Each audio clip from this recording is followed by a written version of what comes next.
Hello, I'm Sebastian. Welcome to 9 Trees podcast. Today, I will summarize and review the book. What's Your Dream? By Simon Squibb is a motivational guide that asks a deceptively simple question and then follows it to practical, life-changing conclusions. Built around Squibb's public conversations with everyday people about their ambitions, the book focuses on turning vague wishes into clear, doable dreams and creating momentum through action. Rather than treating passion as a mysterious spark you either have or do not, it frames purpose as something you uncover by experimenting, noticing what energizes you, and choosing work that aligns with your values. Readers can expect a blend of mindset coaching and grounded steps, clarifying what you want, dealing with fear and self-doubt, testing ideas quickly, and building supportive habits and relationships. The central promise is not instant success but a richer life, where your work feels meaningful and your time is spent on what matters. It is written for people who feel stuck, underused, or ready to build something of their own. I will give you key takeaways from this book. Firstly, turning a vague wish into a defined dream. A major emphasis of the book is that most people do not lack ambition, they lack definition. The question, "What's your dream?" is used as a tool to move from general dissatisfaction to a specific target you can act on. The book encourages readers to describe their dream in concrete terms, including what the day-to-day would look like, who it helps, and what trade-offs it requires. That clarity matters because it becomes a filter for decisions and a source of motivation when progress feels slow. The approach also pushes readers to separate borrowed dreams from authentic ones. Many goals are inherited from family expectations, social media comparisons, or workplace norms, and they can create a sense of pressure without real fulfillment. By getting specific about what you want and why you want it, you create a personal definition of success that fits your life. The practical takeaway is to write down a clear statement of your dream, identify the first small step that makes it more real, and commit to progress over perfection. In this framing, the dream is not a distant fantasy, but a direction that guides your next actions. Secondly, finding passion through action and experimentation. The book argues that passion is often discovered, not found. Instead of waiting for a lightning bolt of certainty, it recommends starting small experiments that reveal what you enjoy and what you are good at. This shifts the focus from thinking to doing. Readers are encouraged to test ideas quickly, gather feedback, and learn by building something real, even if it is imperfect. That might mean creating a simple service, offering help to a few people, sharing work publicly, or volunteering skills in a way that creates new opportunities. The point is to generate evidence and momentum. Action also reduces the weight of fear because you stop treating the dream as a single high-stakes leap. Each experiment becomes a low-risk step that teaches you something useful. Over time, patterns emerge, the kinds of problems you like solving, the environments where you thrive, and the contributions that feel meaningful. This method can be especially helpful for people who feel stuck in jobs they do not love, because it provides a pathway to explore new directions without immediately quitting or betting everything at once. Passion becomes a result of engagement and growth. Thirdly, overcoming fear, excuses, and the need for permission. A recurring barrier to meaningful change is not lack of talent but the internal story that says you are not ready. The book tackles common blockers such as fear of failure, fear of judgment, imposter feelings, and the habit of waiting for perfect timing. It encourages readers to notice the excuses that sound responsible but function as delays, like needing more training, more money, or more confidence before starting.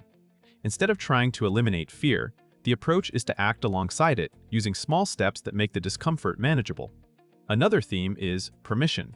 Many people unconsciously wait for approval from a boss, a partner, or society before they pursue what they want. The book reframes this by emphasizing personal agency and ownership. You can choose to begin, to ask, to offer, and to learn in public. Practical progress comes from replacing vague plans with commitments you can keep, such as reaching out to one person, making one offer, or building one prototype.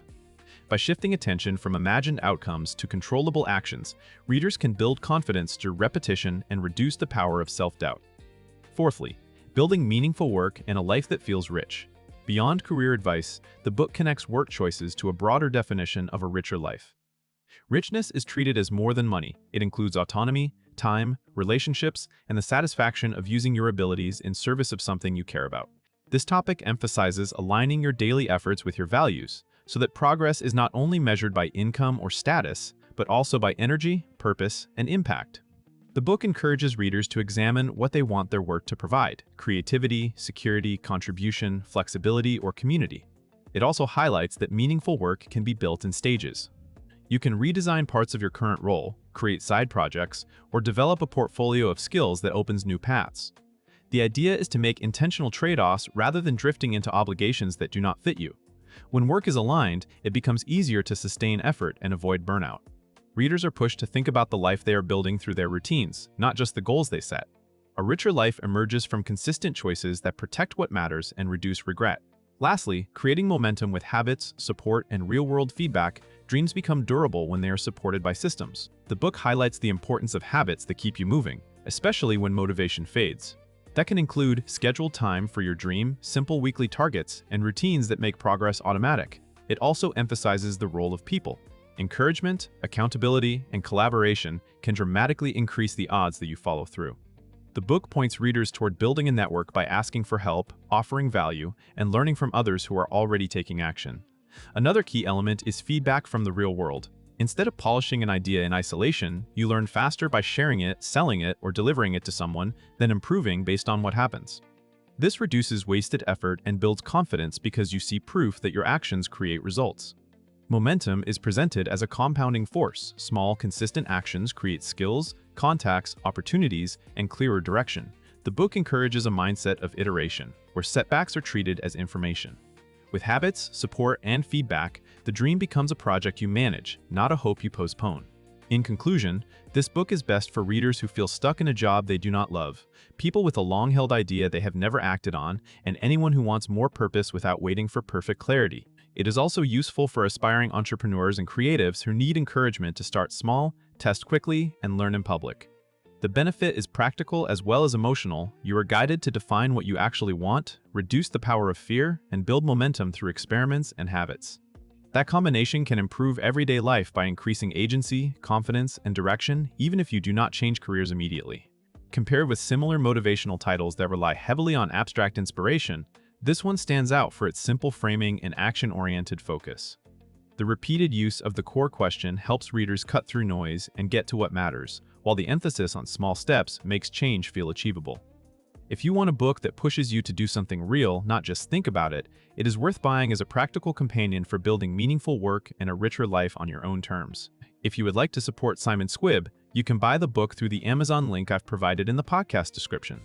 After reading the book, please let me know what you think and share your thoughts. See you around.